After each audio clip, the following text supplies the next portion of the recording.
Laptop course in Hindi. आज की video में यहाँ पर मैं लैपटॉप के कुछ बेसिक से कोर्स के बारे में बताऊँगा, कुछ बेसिक से फीचर्स के बारे में बताऊँगा जो आपके लिए जानना बहुत ही ज़्यादा ज़रूरी है। अगर आप एक कम्प्लीटली बिगिनर है और आपने अपने लाइफ में एक फ़र्स्ट टाइम लैपटॉप परचेज़ किया है, so the time of the beginning यहाँ पर हमें लैपटॉप के बेसिक फीचर्स के बारे में बिल्कुल भी अवेयर नहीं होता, एज़ बिकॉज हमने यहाँ पे फर्स्ट टाइम एक लैपटॉप परचेज़ किया है। But there is no need to worry about this. यहाँ पर मैं आपको कुछ ऐसे फीचर्स के बारे में एक्सप्लेन करूँगा जो आपको रोज़ काम आएगा एक लैपटॉप यूज़ करते वक्त। तो जो भी मैं आपको इसमें फ़ीचर्स बताऊँ, प्लीज़ आप उसको ध्यान से देखना, ध्यान से समझना, बिकॉज ये बहुत ही ज़्यादा इम्पॉर्टेंट फीचर्स हो गए लैपटॉप यूज़ करते वक्त, आपको रोज़ काम आएगा इन 2021 में। तो ये स्पेशली जो गाइड है ये 2021 में और आगे भी फ्यूचर में आपको काम आएगा। तो यहाँ पर जो लैपटॉप का फर्स्ट गाइड है कि आप अपने लैपटॉप में जो एप्लीकेशंस हैं उनके एप्लीकेशन के बैकग्राउंड प्रोसेस को आप किस तरीके से स्टॉप कर सकते हैं। अब यहाँ पर इस चीज़ की ज़रूरत हमें क्यों पड़ती है? लेट्स एग्जांपल, आप अपने लैपटॉप में कुछ हैवी वर्क करना चाहते हैं, कुछ आपको डेली टास्क, कुछ टास्क जो आपको कंप्लीट करना है। ऐसे में आपको अपने लैपटॉप में एक अच्छा खासा स्पीड चाहिए। आप नहीं चाहते कि बीच में ये हैंग हो, लैग हो। तो ऐसे केसेस में आपको अपने रैम को फ्री करने के लिए अपने लैपटॉप के जितने भी सारे जो अननेसेसरी बैकग्राउंड सिस्टम्स है या ऐप्स, एप्लीकेशन हो या सिस्टम्स हो, उनको आपको टेम्प्रेरी बेसिस के लिए स्टॉप करना ही होगा अगर आप अपने लैपटॉप में एक अच्छा खासा स्पीड अप चाहते हैं। तो इसके लिए आपको अपने लैपटॉप के जो बैकग्राउंड एप्लीकेशंस हैं, जो सिस्टम्स हैं, उन्हें आपको टेम्प्रेरी बेसिस के लिए स्टॉप करने के लिए यहाँ पर इस मेथड को अप्लाई करने की ज़रूरत पड़ेगी अगर आप अपने लैपटॉप में एक अच्छा खासा स्पीड चाहते हैं। तो अपने लैपटॉप में यहाँ पर आप चाहे तो डायरेक्टली और इनडायरेक्ट दोनों मेथड का यूज़ कर सकते हैं। इनडायरेक्ट मेथड ये है कि आप यहाँ पर अपने विंडोज़ के लैपटॉप में कोई भी एक ऐसा थर्ड पार्टी एप्लीकेशन इंस्टॉल कर सकते हैं जो एक तरीके से आपके लैपटॉप में सिस्टम को स्टॉप करने में वर्क करता है, बट वो एक तरीके से इतना ज़्यादा यूज़फुल नहीं होता है। आप चाहे तो डायरेक्ट मेथड अप्लाई कर सकते हैं जो एकदम ईजी है और एकदम क्विक है और इंस्टेंट आपको रिजल्ट प्रोवाइड देखने को मिलेगा ही मिलेगा। तो बैकग्राउंड के एप्लीकेशन को स्टॉप करने के लिए यहाँ पर आपको डाउन साइड में जो एम्प्टी बार दिख रहा है, यहाँ पर आपको टैप करना है, माउस पर राइट क्लिक करके टास्क मैनेजर का एक आपको ऑप्शन यहाँ पर आ जाएगा। उसके बाद एक नया विंडो यहाँ पर ओपन होगा। यहाँ पर इस विंडो में आपको वो सारे के सारे एप्लीकेशन और सिस्टम शो हो जाएंगे जो करंटली आपके लैपटॉप में एज अ बैकग्राउंड प्रोसेस के बेस पर वर्क कर रहे हैं। As you can see background process. तो यहाँ पर ये इतने सारे एप्लीकेशंस आपके CPU, मेमोरी, डिस्क और नेटवर्क कंज्यूम कर रहे हैं। तो आपको यहाँ पे ऐसा चेक करना कि ऐसा कौन सा एप्लीकेशन जो आपके लिए इतना ज़्यादा यूज़फुल नहीं है, जिसको अगर आप बंद भी कर देंगे टेम्प्रेरी बेसिस के लिए तो उससे आपको कुछ भी प्रॉब्लम नहीं होगा। तो ज़्यादा बेटर हो कि आप ऐसा एप्लीकेशन देखें जो एक तरीके से आपके लैपटॉप में ज़्यादा रैम, ज़्यादा CPU कंज्यूम कर रहा है। किसका पावर कंजम्पशन लेवल आपको ज़्यादा लग रहा है वो आपको यहाँ पर 1 बाय 1 देखना पड़ेगा। और अगर आपको कोई ऐसा एप्लीकेशन मिल गया जिसका पावर कंजम्पशन लेवल ज़्यादा है और तो आप उसके बैकग्राउंड प्रोसेस को ईजिली स्टॉप कर सकते हैं। इसके लिए आपको यहाँ पे डाउन साइड में स्टार्टअप का एक ऑप्शन दिख रहा है, यहाँ पर आपको टैप करना है। यहाँ पर आपको वो सारे के सारे एप्लीकेशन शो हो जाएंगे जो करंटली आपके लैपटॉप में बैकग्राउंड प्रोसेस के बेस पर वर्क कर रहे हैं। तो आप चाहे तो उन सारे एप्लीकेशन या पूरे के पूरे एप्लीकेशन के बैकग्राउंड प्रोसेस को आप स्टॉप कर सकते हैं। It's all up to you. Otherwise चाहे तो आप उन एप्लीकेशन को भी स्टॉप कर सकते हैं जो आपके लिए अभी करंटली अननेसेसरी। जैसे कि मेरे केसेस में यहाँ पर 3 एप्लीकेशन है जो अननेसेसरी मैं उन्हें यहाँ से डिसेबल कर दूंगा। तो इसे डिसेबल करने से ये होगा कि ये तीनों भी एप्लीकेशन जितना यहाँ पर रैम कंज्यूम करी थी उतना रैम यहाँ पर फ्री हो जाएगा, जिससे मेरे लैपटॉप में कहीं ना कहीं स्पीड अप में इम्प्रूवमेंट होगा। तो यहाँ पर आके आप कोई भी एप्लीकेशन के बैकग्राउंड प्रोसेस को स्टॉप कर सकते हैं। It is quick and instant method to stop background process. So now laptop का नेक्स्ट कोर्स है कि आप अपने लैपटॉप और मोबाइल को एक दूसरे से कनेक्ट करके फाइल्स, फ़ोटोज़ एंड वीडियोस को किस तरीके से ट्रांसफ़र कर सकते हैं। यहाँ पर ये भी चीज़ हमें एक तरीके से रोज़ काम आता है और ये लैपटॉप के कोर्स में एकदम इम्पॉर्टेंट सा फीचर है। भले बेसिक है लेकिन बहुत ही ज़्यादा इम्पॉर्टेंट है। यहाँ पर फ़ाइल ट्रांसफरिंग का प्रोसेस आप ज़रूर करेंगे अगर आपके घर में एक लैपटॉप है और आप मोबाइल टू लैपटॉप में या लैपटॉप टू मोबाइल में कोई भी फ़ाइल ट्रांसफरिंग का प्रोसेस ज़रूर करेंगे, लेकिन आपको नहीं पता किस तरीके से फ़ाइल ट्रांसफरिंग करना है। So here is a method about this. तो यहाँ पर आप 3 मेथड का यूज़ कर सकते हैं दोनों को एक दूसरे से कनेक्ट करने के लिए। फर्स्ट तो ये है कि यहाँ पर आप एक ब्लूटूथ का यूज़ कर सकते हैं, ब्लूटूथ के थ्रू दोनों फाइल को ट्रांसफ़र कर सकते हैं। सेकंड, गूगल ड्राइव का यूज़ करके फ़ाइल ट्रांसफ़र कर सकते हैं मोबाइल टू लैपटॉप में या लैपटॉप टू मोबाइल में। लेकिन इससे भी एकदम ईजीएस्ट मेथड है वो है कि आप इस यूएसबी केबल की हेल्प से मोबाइल को लैपटॉप से कनेक्ट कर सकते हैं, दोनों को एक दूसरे से कनेक्ट करके ईजिली फाइल्स को ट्रांसफ़र कर सकते हैं, चाहे वो मोबाइल टू लैपटॉप में हो या लैपटॉप टू मोबाइल में।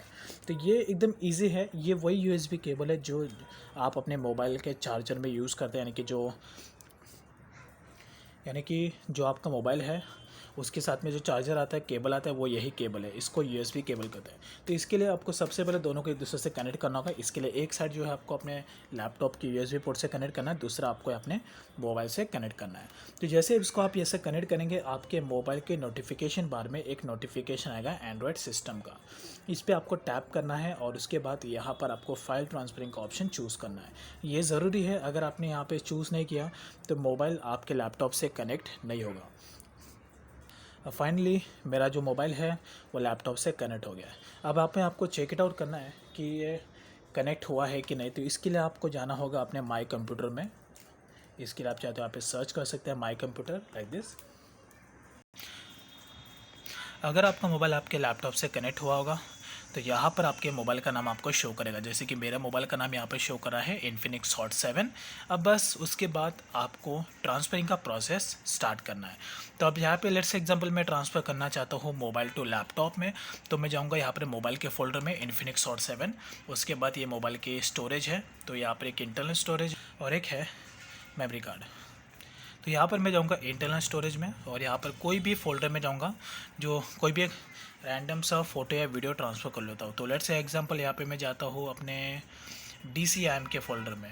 ओके, तो DCIM एक फ़ोल्डर होता है जिसमें आप अपने कैमरा से जो भी फ़ोटो या वीडियो कैप्चर करते हैं तो DCIM के फ़ोल्डर में शो करता है। तो आपको जाना अपने कैमरा के फ़ोल्डर में और यहाँ से मैं कोई भी एक रैंडम सा फ़ोटो या ट्रांसफ़र कर लेता हूँ। जिस तरीके से फ़ोटो ट्रांसफ़र को सेम उसी तरीके से आपको वीडियो भी ट्रांसफ़र करना है। दोनों के लिए प्रोसेस स्टेप एक ही है। तो लेट्स से यहाँ पे मैं कोई भी एक ब्लैक इमेजेस ले लेता हूँ और इसको मैं कॉपी करूँगा। कॉपी करने के लिए आप डायरेक्टली Ctrl+C कर सकते हैं या तो आप डायरेक्टली माउस पर राइट क्लिक करके कॉपी कर सकते हैं। उसके बाद आपको डायरेक्टली जाना है अपने कंप्यूटर के फोल्डर में। कोई भी फोल्डर में आप जा सकते हैं जिसमें भी आपको ये फाइल को ट्रांसफ़र करना है। तो लेट्स मैं यहाँ पे डेस्कटॉप के फोल्डर में जाऊँगा और यहाँ पे इसे Ctrl+V कर दूँगा। So now as you can see finally यहाँ पर इमेज ट्रांसफ़र हो गया है और ये मेरे डेस्कटॉप पर आ गया है। As you can see that ये यहाँ पर इसलिए शो कर रहा है क्योंकि मैंने इसे यहाँ पे डेस्कटॉप के फोल्डर में सेव किया है। तो ये एक सिंपल सा तरीका है अपने मोबाइल टू लैपटॉप में अगर कोई भी फाइल्स एंड वीडियोस को आपको ट्रांसफ़र करना है तो आप इस डेटा केबल या तो यूएसबी केबल की हेल्प से आप इजीली फाइल को ट्रांसफ़र कर सकते हैं, which is very very important in A laptop course while using the laptop. So now laptop का जो नेक्स्ट इम्पॉर्टेंट कोर्स है कि आप अपने लैपटॉप में जो विंडोज़ के अपडेट्स आते हैं उन्हें आप किस तरीके से स्टॉप कर सकते हैं। ये एक तरीके से इम्पॉर्टेंट है भी और एक तरीके से नहीं भी। इम्पॉर्टेंट समटाइम्स हो भी सकता है बिकॉज विंडोज़ के जो अपडेट्स है वो यहाँ पर आपको मंथ में एटलीस्ट 2 से 3 बार आ ही जाते हैं। तो यहाँ पर अननेसेसरी विंडोज़ को अपडेट करने का कोई बेनिफिट नहीं है। तो आप चाहे तो उस ऑटो अपडेट के ऑप्शन को स्टॉप कर सकते हैं अगर आप नहीं चाहते कि विंडोज़ आपका ऑटोमेटिकली अपडेट हो। तो विंडोज़ में ऑटो अपडेट के ऑप्शन को स्टॉप करने के लिए आपको यहाँ पे जाना है सर्च में और आपको टाइप करना है यहाँ पे सर्विसेज का फोल्डर आपको फाइंड करना है, यहाँ से इसे ओपन कर लेना है। उसके बाद एक नया विंडो यहाँ पर ओपन होगा। आपको डायरेक्टली अपने कंप्यूटर में जाना है और यहाँ पर आपको कीबोर्ड पे W टाइप करना है। तो आप विंडोज़ के अल्फ़ाबेट्स में आ जाएंगे, यानी कि W के अल्फ़ाबेट्स में। अब यहाँ पर आपको फाइंड करना है विंडोज़ अपडेट। तो let me find it. As you can see ये रहा विंडोज़ अपडेट। अब डायरेक्टली आपको जाना है, माउस पर राइट क्लिक करना है और यहाँ पर आपको प्रॉपर्टीज़ के ऑप्शन पे टैप कर देना है।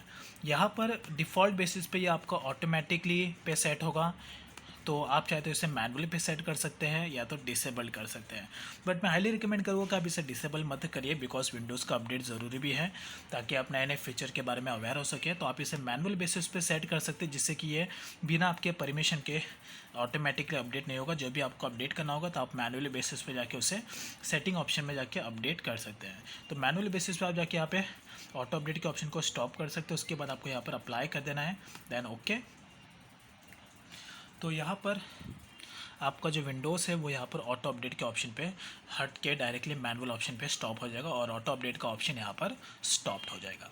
तो ये एक तरीके से बहुत ही ज़रा इंपॉर्टेंट है अगर आप अपने विंडोज़ में ऑटो अपडेट का ऑप्शन स्टॉप करना चाहते हो, और ये आपको एक तरीके से काम ही आएगा। जैसे जैसे आप लैपटॉप में पुराने होते जाएंगे तो आपको इस चीज़ की ज़रूरत पड़ेगी। सो नाउ लैपटॉप का जो नेक्स्ट कोर्स है कि आप अपने लैपटॉप में जो एप्लीकेशन है उन एप्लीकेशन को आप किस तरीके से अनइंस्टॉल कर सकते हैं। वेल बेसिकली यहाँ पर एप्लीकेशन को अनइंस्टॉल करने की ज़रूरत समटाइम्स आपको ज़रूर पड़ेगी, बिकॉज अगर आप एप्लीकेशन को अननेसेसरी इंस्टॉल करके रखेंगे तो उसका रैम पर नेगेटिव इम्पैक्ट पड़ेगा। रैम ही एक इम्पॉर्टेंट चीज़ है लैपटॉप में जो आपके लैपटॉप के परफॉर्मेंस पर डिपेंड करता है। यानी कि रैम एक बहुत ही ज़रा इंपॉर्टेंट टूल है जिसके ऊपर पूरा लैपटॉप का परफॉर्मेंस डिपेंड करता है। अगर आपका रैम यहाँ पर फुल हो गया तो उससे आपके लैपटॉप के परफॉर्मेंस पर नेगेटिव इम्पैक्ट पड़ने वाला ही है। तो मेक श्योर कि जितना ज़्यादा ज़रूरी हो उतना ही एप्लीकेशन आप इंस्टॉल करके रखें, और स्पेशली जो गेमिंग के एप्लीकेशन है उन्हें तो आप अवॉइड ही करें। उसे इंस्टॉल करने से कोई भी बेनिफिट नहीं है। अगर आपका 4 GB रैम का लैपटॉप है तो उसमें आपको सिर्फ लिमिटेड एप्लीकेशन इंस्टॉल करने की ज़रूरत है, जो स्पेशली गेमिंग एप्लीकेशन को तो आपको अवॉइड ही करना है। लेकिन अगर आपका 8 GB रैम का लैपटॉप है तो उसमें आप इंस्टॉल करके रख सकते हैं। तो यहाँ पर एप्लीकेशन को आपको इंस्टॉल करने के लिए डायरेक्टली जाना है आपको यहाँ पे सर्च बार में, और यहाँ पर आपको कंट्रोल पैनल का जो फीचर है वो आपको यहाँ पर सर्च करना है। सर्च करने के बाद यहाँ पर आपको कंट्रोल पैनल शो करेगा, डायरेक्टली आपको इसे ओपन कर लेना है। अब यहाँ पर आपको डाउन साइड में प्रोग्राम का ऑप्शन दिखेगा, उसके नीचे आपको अनइंस्टॉल प्रोग्राम के ऑप्शन पर टैप करना है। यहाँ पर आपको सारी एप्लीकेशन शो हो जाएंगी जो करंटली आपके लैपटॉप में इंस्टॉल्ड है। जो एप्लीकेशन आपके लिए नेसेसरी नहीं है उन्हें आपको सिंपली यहाँ से अनइंस्टॉल कर देना। अनइंस्टॉल करने के लिए आपको माउस पे राइट क्लिक करना है और उसके बाद यहाँ पर आपको अनइंस्टॉल का ऑप्शन आ जाएगा। जितना ज़्यादा एप्लीकेशन आप यहाँ पे अनइंस्टॉल करके रखेंगे उतना ज़्यादा आपका रैम यहाँ पर फ्री होगा और आपको लैपटॉप के परफॉर्मेंस में अच्छा खासा स्पीडअप देखने को मिलेगा। बट मेक श्योर कि यहाँ पर आपको अननेसेसरी एप्लीकेशन को इंस्टॉल करके बिल्कुल भी नहीं रखना है, इससे आपके लैपटॉप का परफॉर्मेंस स्लो हो जाएगा। So keep this thing in mind before applying this thing. So now laptop का जो नेक्स्ट कोर्स है, जो नेक्स्ट फीचर है इन 2021 कि आप अपने लैपटॉप में एक पासवर्ड किस तरीके से सेट कर सकते हैं। ये बहुत ही ज़्यादा इम्पॉर्टेंट स्टेप है पासवर्ड सेट करना, बिकॉज अगर आप अपने लैपटॉप को सेफ़ एंड सिक्योर रखना चाहते हो और आप नहीं चाहते कि कोई भी थर्ड पार्टी पर्सन आपके लैपटॉप को यूज़ करे आपके अलावा, तो यहाँ पर आपको अपने लैपटॉप की सिक्योरिटी के लिए अपने में पासवर्ड सेट करना बहुत ही ज़्यादा ज़रूरी है। तो पासवर्ड सेट करने के लिए आपको यहाँ पर डायरेक्टली जाना है अपने विंडोज़ के सेटिंग्स में फ्रॉम हियर। यहाँ पर आपको अकाउंट का ऑप्शन दीजिएगा, डायरेक्टली आपको इस पर टैप करना है। टैप करने के बाद यहाँ पर आपको साइन इन का ऑप्शन आ जाएगा, जैसे आपको इस पर टैप करना है। एंड देन उसके बाद यहाँ पर आपको ऑप्शन आ जाएगा, ये पूरा का पूरा पासवर्ड का सेक्शन है। आप यहाँ पर फिंगरप्रिंट अप्लाई कर सकते हैं या पिन अप्लाई कर सकते हैं, बट हमें अब यहाँ पर पासवर्ड अप्लाई करना है तो हम डायरेक्टली पासवर्ड के ऑप्शन पे टैप करेंगे। उसके बाद यहाँ पर आपको ऐड ऑप्शन पे टैप करना है। नाउ अभी आपको यहाँ पर पासवर्ड सेट करना है। तो पासवर्ड आप कुछ भी सेट कर सकते हैं, बट मैं हाईली रिकमेंड करूँगा कि आप पासवर्ड ऐसा सेट करें जिसमें अल्फ़ाबेट भी हो, स्पेशल कैरेक्टर्स भी हो और डिजिट्स भी हो। जैसे कि मेरे केसेस में मैंने यहाँ पर सेट किया है pass@123, जिसमें अल्फ़ाबेट भी आ गया, स्पेशल कैरेक्टर्स भी आ गया और डिजिट्स भी आ गया, as you can see. Then उसके बाद नेक्स्ट एंड ओके। तो यहाँ पर मैं हिंट देना है सिर्फ, तो मैं हिंट यहाँ पे सेट कर लेता हूँ and then next and finish. तो फाइनली यहाँ पर पासवर्ड सेट हो गया है और यहाँ पे पहले ऐड का ऑप्शन था और अभी यहाँ पे चेंज का ऑप्शन आ गया है। So now let's check it out. As you can see finally यहाँ पर पासवर्ड अप्लाई हो गया है। अब बस आपको यहाँ पे जो भी अपने पासवर्ड सेट किया वो आपको यहाँ पे इंटर कर देना है और उसके बाद आप अपने लैपटॉप में लॉगिन हो जाएंगे। तो गाइस ये थे लैपटॉप के कुछ important course and special features जो एक तरीके से बेसिक्स थे, लेकिन रोज़ काम में आने वाले ये सारे के सारे फीचर्स हैं। ये फीचर्स आप पहले समझ लीजिए, इसको प्रैक्टिस आप कर लीजिए। इसलिए मैंने आपको और भी ऐसे कई सारे फीचर्स हैं जो मैंने आपको बताए नहीं हैं, बट ये लिमिटेड है। अगर आपको और भी जानना है डिटेल में तो please do let me know in comment, because अगर ज़्यादा रिक्वेस्ट आएगा तो ही मुझे पता चलेगा कि ये एक तरीके से इम्पॉर्टेंट टॉपिक है। बट ये भी एक तरीके से जो भी मैंने आपको फीचर्स बताया ये आपको रोज़ काम आएगा एक लैपटॉप यूज़ करते वक्त। So this was the laptop course and laptop features in 2021। Thank you.